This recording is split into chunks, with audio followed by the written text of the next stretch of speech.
Hello. Is this James? Yes, it is. How are you? Good, how are you? Not bad.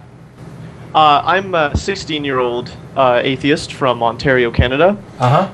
And I just wanted to talk a little bit about the state of affairs in Canada in regards to religion, because there's actually been a bit of a upsurge, and I know the common stereotype is that we're more or less religious here in Canada, but in recent years, most denominations of Christianity have been on the decline, except for evangelical fundamentalist Christianity, which is on the rise in an alarming rate.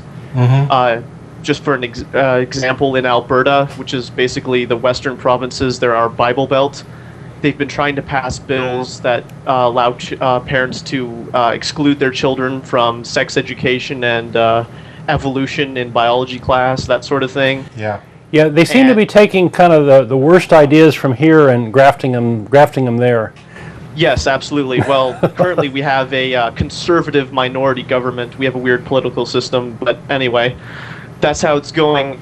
And I also wanted to share my recent endeavors. The first week of August, I'm going to be going to a summer camp that I've gone to every year of my life. I used to be a fundamentalist myself, and it's pretty similar, now that I think about it, to the Jesus camp from the movie. Oh boy. Yeah. So you're going to go in there and be the token atheist? Is that your goal, or? Basically, you're going to out yourself? Bringing camera equipment and such to see if I could, I don't know, maybe get a little bit of a documentary out of the thing, see how my experience goes. Huh. Well, that'd be cool. I think if you tell people you're an atheist, they're not going to trust you, and they're not going to give you free reign. Yeah, that's the issue. Since I've actually gone there every single summer for my entire life. We own property on the camp. Oh yeah, I didn't mention that. Most of my family's fundamentalist, and I'm still in the closet. Oh boy. Oh, so Yeah. you're stealthing your way back into camp to get some documentary footage. Well, Yes. that sounds like a good project if you can kind of keep it on the down low. Yeah, if I was like extremely wealthy and you managed to get good footage, I'd actually buy some of that footage for the show, because I thought Jesus Camp was an exceptionally well done documentary, probably one of the best documentaries, if not the best documentary on religion I've seen ever, because it was, it honestly represented what was going on. It was not the most extreme of the religious organizations. I mean, it was just enough to shock some people about what was going on, but it certainly wasn't anywhere near the most extreme. This camp is a little bit, I guess it's not as into politics, like we don't pray to cardboard cutouts of our prime minister. It's pretty crazy there, and if he wasn't just a prime minister, I mean, if you guys actually had a real frickin' president, maybe they would. Yeah, maybe.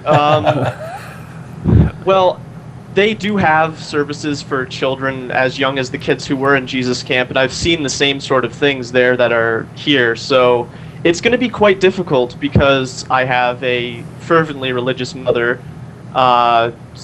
basically is the mother's side of the family in this issue, and I'm basically having to assess my situation, and I realize I probably have to wait till I get to university, where I have a good 2-hour drive between us, to let her know that I'm an atheist, so I can just hang up the phone when I hear the screaming start. Yeah, and I can let you know that 2-hour drives don't seem to make a difference for some people. Yeah. That may be the case. Yeah. I was actually thinking about calling in much earlier, but I didn't want to do the long distance charges, but I was going to ask about coming out to my fundamentalist parts of the family, but I know it's been asked a lot of times, and the question's kind of been done to death, and I think that in my case, I guess I'll just have to wait, with them being very, very fundamentalist. Well, you're coming from a place that's kind of unusual. I don't think we've gotten very many calls from young people that are sort of don't feel kind of like a victim. right? Maybe you feel, it sounds like you feel kind of empowered to do something with your situation, which I think is a good thing. I was just as fundamentalist as they were only about 2 years ago, and never considered critically examining my beliefs till I was about 14 or 15 years old. And at that time, I started watching YouTube videos about atheism because I wanted to be able to argue with the atheists and convert them to Christianity, and look at where that got me. Boy, that sounds familiar. Hey, I'll tell That you, just warms my heart. I love to hear it. I'll tell you this, James. Not only have we dealt with the question a lot, but it's also one that I've dealt with a lot in email. And I won't actually give you any actual advice for two reasons. One is that every situation is different, and you know your family far better than I do. And the other one being that you're a minor, and I'm always reluctant to get involved because under a lot of laws, you're pretty much property until you're 18. Absolutely. And so, I don't want to get myself in trouble, but I will say that just from talking to you in this short time, I'm not too worried about you. You know your family. You'll do what you think is right when you think it's right. And I wouldn't be overly concerned about it. The one bit of advice that I happily give everybody in that situation is that that if it's right for you to come out, and it may not be for everybody, and it may not be at all times, feel free to do it. There's no problem with being honest with who you are, and honest to other people about who you are. But if there is the reality, which is true for some people, maybe not for you, that coming out would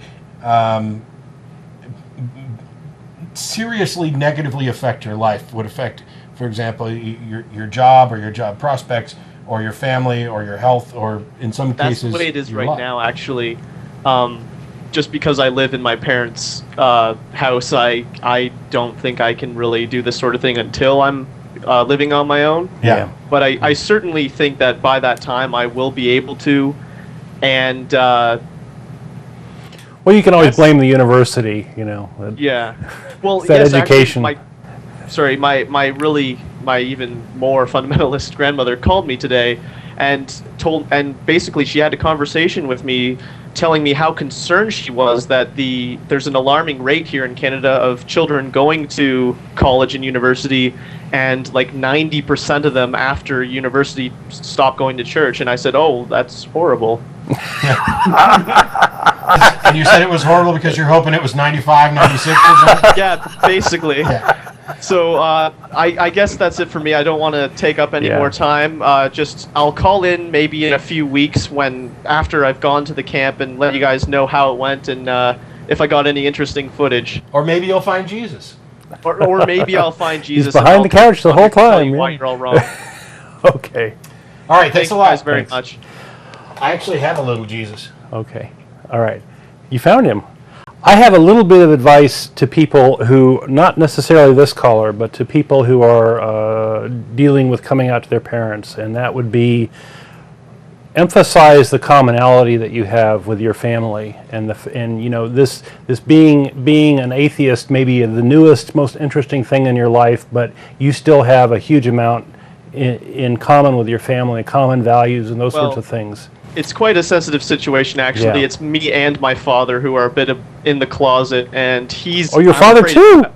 I'm afraid of him. Yeah, sorry. I'm afraid of him outing me because he cannot handle going to church every Sunday and coming home, and he basically just flies off the handle. Safety in numbers. Good for you, man. You're in the best possible position because you already know that there is somebody on your side, and it happens to be a parent. So yeah, I'm just afraid he just goes nuts one day because he keeps telling me that he has a very, very strong, uncontrollable urge to just stand up in the middle of the service and tell them how much of a load of BS it is and walk out.